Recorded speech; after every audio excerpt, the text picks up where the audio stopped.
En el Evangelio de Marcos vemos la subida a Jerusalén no solamente como un lugar topográfico, sino como un lugar teológico. La subida a Jerusalén, Jesús sube a Jerusalén sabiendo lo que va a hacer. De hecho, muchos se sorprendían de la paz que tenía Jesús para llegar a Jerusalén, aún desde su humanidad, considerando la pasión como un trago amargo. Es la figura del cáliz que vemos en el relato de hoy. Y en esta subida teológica hay dos cosas que podemos llamar, hay muchas, obviamente, siempre la palabra de Dios tiene una riqueza inagotable, pero dos cosas sobre las que quiero llamar la atención. La primera, que siempre vemos la individualidad, es decir, Dios que nos hizo únicos, que nos hizo libres y por tanto hay distintas maneras de responder con la voluntad al llamado de Dios y eso permanece.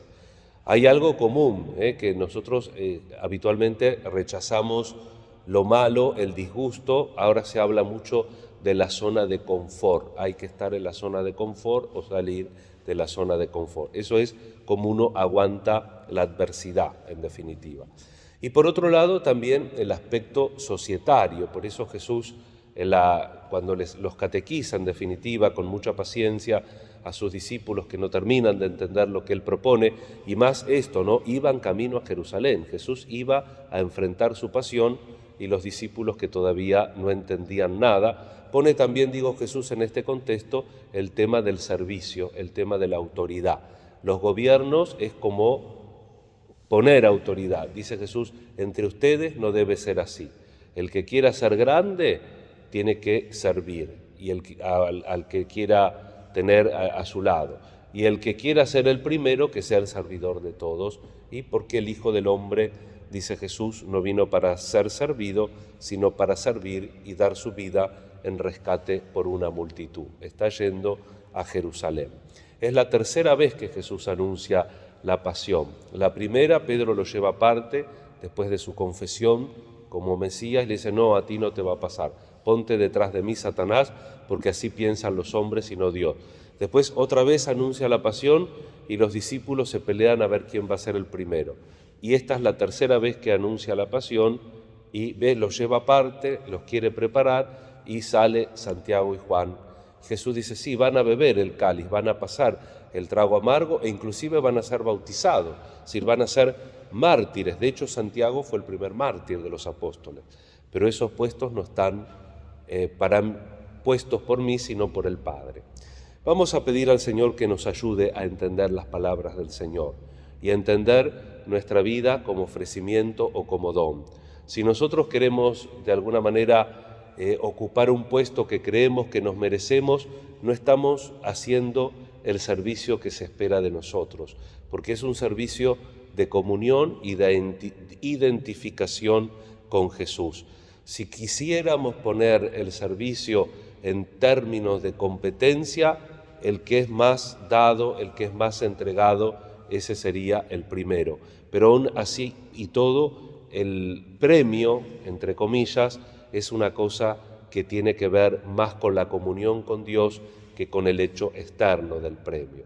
Esta realidad que se verifica en la Iglesia, de que muchas veces queremos tener un lugar, queremos reconocimiento y demás, hacen que se provoquen distintas divisiones y que muchas veces la Iglesia esté tocada. Hoy celebramos, quiero ser rápido porque empezamos un poco tarde, pero digo, hoy celebramos a San Felipe Neri como memoria obligatoria, es el patrono de Roma, un florentino que se ordenó sacerdote de grande, pero vivió la alegría, fundó los oratorios, poco lo ordenaron obligadamente, de laico empezó a evangelizar, porque en la catacumba de San Sebastián recibió una efusión especial del Espíritu Santo, el don del apostolado.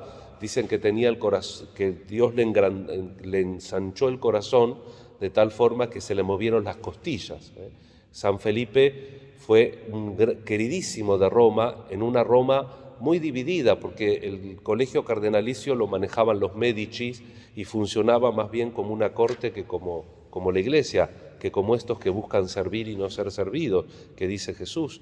Y sin embargo él fue reformando. Cuando lo ordenan sacerdote, busca algunos socios, hace el oratorio, se dedica a evangelizar, a predicar, a celebrar la misa, a cantar, se dedica en los barrios a que los chicos jueguen, que tengan un lugar, de ahí el origen de los oratorios.